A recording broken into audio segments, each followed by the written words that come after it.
नमस्कार, मी राहुल कदम आपल्या सर्वांचं माहिती असायलाच हवी या यूट्यूब चॅनलवरती सहर्ष स्वागत करीत आहे। लाडकी बहीण योजनेचे जे काही लाभार्थी महिला आहेत त्यांच्यासाठी अत्यंत धक्कादायक अशी बातमी येत आहे। ती म्हणजे लाडकी बहीण योजनेच्या लाभार्थी ज्या महिला आहेत त्यांच्या अर्जांची असेल किंवा त्या खरोखर त्या महिला पात्र आहे की नाही याची स्थळ पाहणी किंवा गृह चौकशी ही महाराष्ट्रात सुरू झालेली असून याची अंमलबजावणी कुठून आणि कशा पद्धतीने होत आहे याचा ज्या काही लाभार्थी महिला आहेत त्यांच्यावरती कशा पद्धतीने परिणाम होणार आहेत याच विषयाची सविस्तर माहिती जाणून घेण्याचा प्रयत्न आज आपण या व्हिडिओमध्ये करणार आहोत। आपण माहिती असायलाच हवी या यूट्यूब चॅनलवरती पहिल्यांदा असाल हा यूट्यूब चॅनल नक्की सबस्क्राईब करा, त्यासोबत शेजारील बेल आयकॉन दाबायला विसरू नका। तर चला सुरू करूया आजचा हा व्हिडिओ।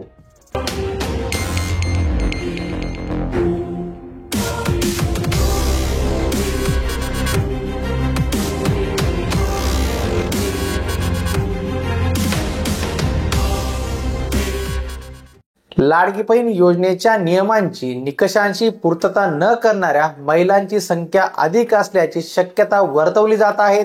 महिला व बाल कल्याण विभागाने या निकषात न बसणाऱ्या महिलांना अपात्र करण्यासाठी उपाययोजना ह्या सुरू केलेल्या आहेत। योजनेचे खरे लाभार्थी यांना लाभ मिळावा आणि सरकारने निवडणुकीत दिलेले 2100 रुपयाचे आश्वासनाची अंमलबजावणी करताना सरकारी तिजोरीवरती ताण येणार नाही यासाठी सरकारने खबरदारी घेण्याची चर्चा आता सुरू झालेली आहे।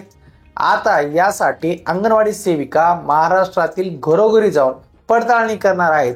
लाडक्या बहिणींच्या घरी चारचाकी असेल तर आता मुख्यमंत्री लाडकी बहीण योजनेचा लाभ हा त्या लाडक्या बहिणींना सोडावा लागणार आहे, कारण मंगळवार 4 नोव्हेंबर पासून घरोघरी पर्यवेक्षिका अंगणवाडी सेविका या पडताळणी करत आहेत आणि तशी पडताळणी ही सुरू झालेली आहे। चारचाकी वाहन तुमच्या कुटुंबियांच्या नावावर असल्याचे पडताळणीत निष्पन्न झाले तर तुम्हाला थेट अपात्र सुद्धा करण्यात येणार आहे। कशा पद्धतीने ही चौकशी होणार आहे ते समजून घेऊया। अंगणवाडी सेविका घरोघरी जाऊन चारचाकी वाहन आहे की नाही याची पडताळणी करणार आहे। पुणे जिल्ह्याचं उदाहरण घ्यायचं ठरलं तर 21,11,991 बहिणींना लाडकी बहीण योजनेसाठी अर्ज केला होता। सर्व महिलांच्या घरी चारचाकी आहे का याची पडताळणी केली जाणार आहे। त्यानंतर चारचाकी असलेल्या बहिणी अपात्र ठरणार आहेत। महिला व बाल कल्याण विभागाचे डॉक्टर अनुप कुमार यादव यांनी सोमवारी जी काही 3 तारखेला बैठक घेतली होती, या बैठकीत राज्यातील सर्व अधिकाऱ्यांना लाडक्या बहिणींच्या घरी जाऊन चारचाकी वाहन आहे किंवा नाही याची पडताळणी करण्याचे आदेश दिल्याचं समजत आहे। तसेच परिवहन विभाग ज्याला आपण RTO सुद्धा म्हणतो यांच्याकडून वाहनधारकांची यादी घेऊन प्रत्येक जिल्हाधिकारी यांच्याकडे ती यादी पाठवली जाणार आहे आणि त्यानुसार परत लाडकी बहीण योजनेच्या लाभार्थ्यांची पडताळणी होणार आहे। आता आपण समजून घेऊया लाडकी बहीण योजनेचे नेमके निकष काय आहेत आणि कोणत्या निकषामुळे लाडक्या बहिणी आता अपात्र या ठरणार आहेत। लाभार्थी महिलांचं वय हे 18 ते 65च्या दरम्यान असावं। कुटुंबाचे वार्षिक उत्पन्न 2.5 लाखाच्या आत असावे। कुटुंबातील कोणताही सदस्य सरकारी नोकरीत नसावा, तसेच प्राप्तिकर म्हणजेच इन्कम टॅक्स भरणारा नसावा। संजय गांधी निराधार योजनेसारख्या अन्य योजनांचा लाभ घेतलेला नसावा। चारचाकी वाहन असणाऱ्या महिलांना योजनेच्या लाभार्थी या होता येणार नाहीये। त्यासोबतच विभक्त लाडक्या बहिणींना हा लाभ कायम राहणार आहे का ते समजून घेऊया। म्हणजे जर आपल्या कुटुंबात चारचाकी वाहन असेल पण आपण त्या कुटुंबापासून वेगळे राहत असू किंवा आपलं कुटुंब सेपरेट झालेलं असेल तर त्यांच्याकरता काय नियम असणार आहे तेही समजून घेऊया।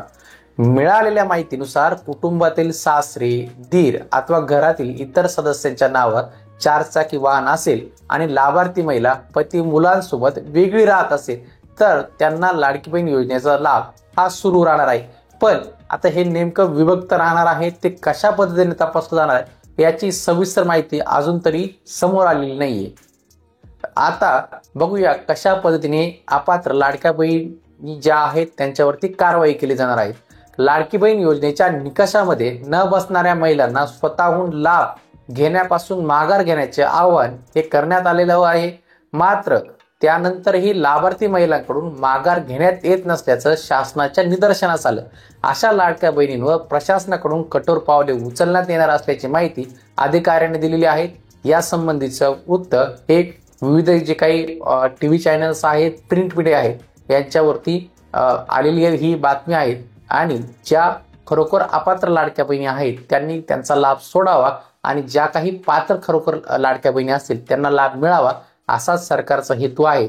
पण आता बघूया हे प्रकरण अजून किती पुढे जातं आणि कोणकोणत्या ज्या काही लाडक्या बहिणी आहेत यातून अपात्र होतील। महाराष्ट्र शासनाने घेतला हा निर्णय आपल्याला कसा वाटला ते नक्कीच कमेंट बॉक्समध्ये लिहा। आपण माहिती असायलाच हवी या युट्यूब चॅनलवरती पहिल्यांदा असाल हा युट्यूब चॅनल नक्कीच सबस्क्राईब करा, त्यासोबत शेजारी बेल आयकॉन दाबायला विसरू नका। भेटूया पुढील व्हिडिओमध्ये, धन्यवाद।